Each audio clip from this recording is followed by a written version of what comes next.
Aussi surprenant que cela puisse paraître, les moteurs de F1 d'aujourd'hui sont de petits cylindrés, 1,6 litre comme sur une Clio.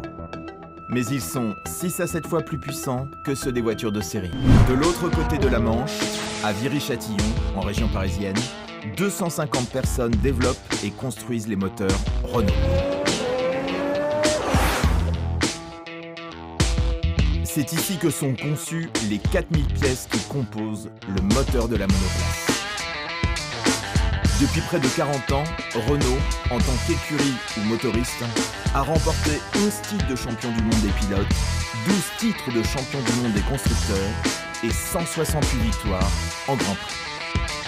Renault, bien sûr, fait partie du patrimoine de la Formule 1. Renault a imposé à l'époque le moteur turbo, une nouvelle référence, et après tous les constructeurs sont venus au moteur turbo, tellement ce moteur était performant, était efficace.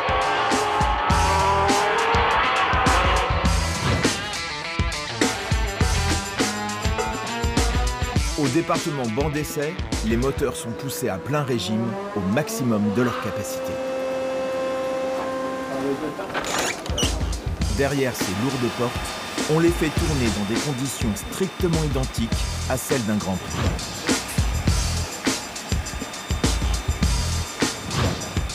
Le moteur est relié à tout un système d'alimentation et d'échappement avec les entrées et les sorties d'air et de carburant.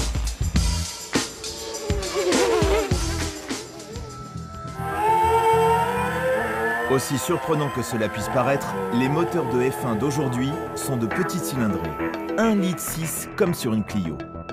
Mais ils sont 6 à 7 fois plus puissants que ceux des voitures de série. Là, on le voit de l'avant, hein. On reconnaît bien ici le V6, hein, 1,6 litre de cylindrée. On voit sur les côtés deux énormes choses qui sont ni plus ni moins que les échappements finalement. Extrêmement sophistiqué, un moteur de Formule 1 utilise plusieurs sources d'énergie. D'abord, l'énergie thermique. Quand l'essence sort du réservoir, une pompe l'envoie vers le carburateur où elle est mélangée avec de l'air. Ce mélange explose dans les 6 cylindres, ce qui produit l'énergie. Le turbocompresseur comprime l'air au maximum pour provoquer une explosion plus puissante. Et si on se met derrière, on voit une première chose qui est ici le turbocompresseur. C'est la partie qui comprime les gaz pour les injecter dans le moteur. Donc qu'est-ce qu'on fait dans un moteur de Formule 1? C'est qu'on va encore plus loin. On vient comprimer les gaz dans un ratio qui est 2-3 fois plus important que ce qu'on fait dans une voiture de série. C'est ça le challenge finalement. Depuis 2014, les monoplaces utilisent la technologie hybride. 2 moteurs électriques auxiliaires ajoutent de la puissance lors des phases d'accélération. Un premier moteur relié au turbocompresseur convertit la chaleur des gaz en énergie électrique. Dans les gaz d'échappement qui sont chauds, on libère beaucoup d'énergie qui finalement est un déchet.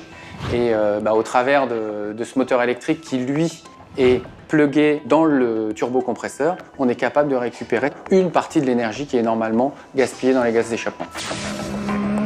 Le deuxième moteur capte l'énergie de la voiture en phase de décélération ou de freinage. Ce système récupère une partie de l'énergie cinétique générée par la Formule 1 en mouvement pour la convertir en électricité.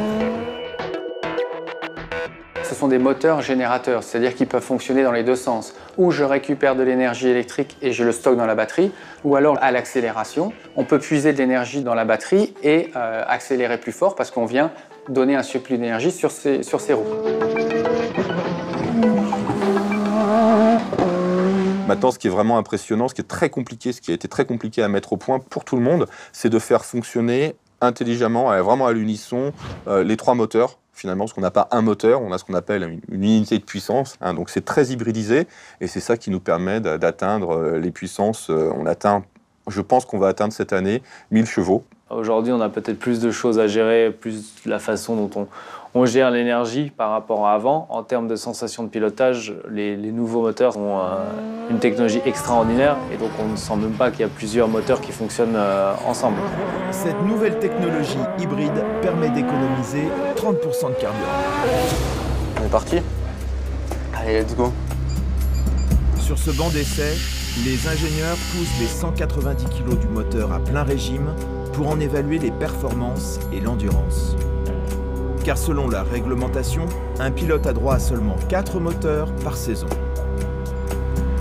Objectif, repérer les usures qui pourraient provoquer une panne en situation de course. Ici, on peut faire tout ce qu'on veut. Si on veut que le moteur soit toujours chaud au maximum de ses capacités, en eau, en huile, on peut le faire. Alors que sur la voiture, on évite, c'est pas le but.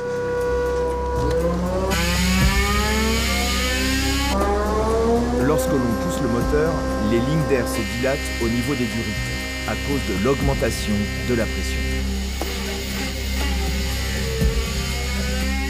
À pleine puissance, la température peut atteindre plus de 1000 degrés et le métal rougit sous l'effet de la chaleur.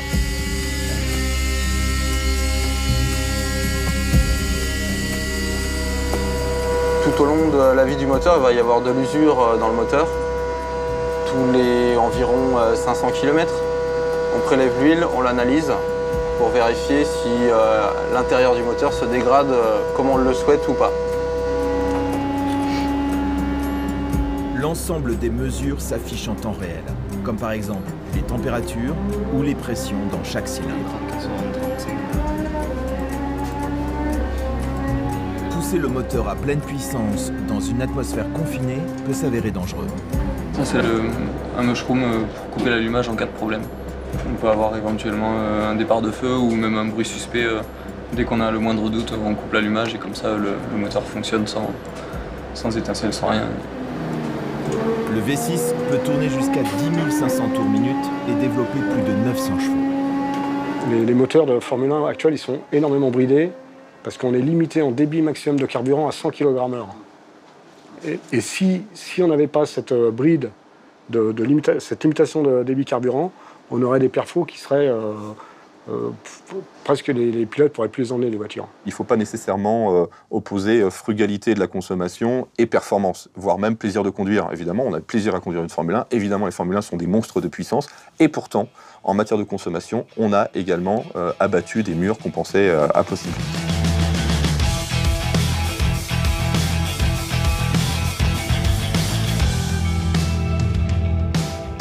Nous, on voit rouler notre moteur le week-end. C'est comme un fan de foot qui voit jouer son équipe. Quand j'y suis, c'est encore plus excitant et encore mieux d'être sur place directement. Mais quand je suis devant la télé, c'est pareil. C'est beau de voir notre écurie gagner. Après l'épreuve des tests, les chevaux du moteur sont prêts à galoper sur la piste. Et comme sur toutes les voitures, les pneus vont alors jouer un rôle clé.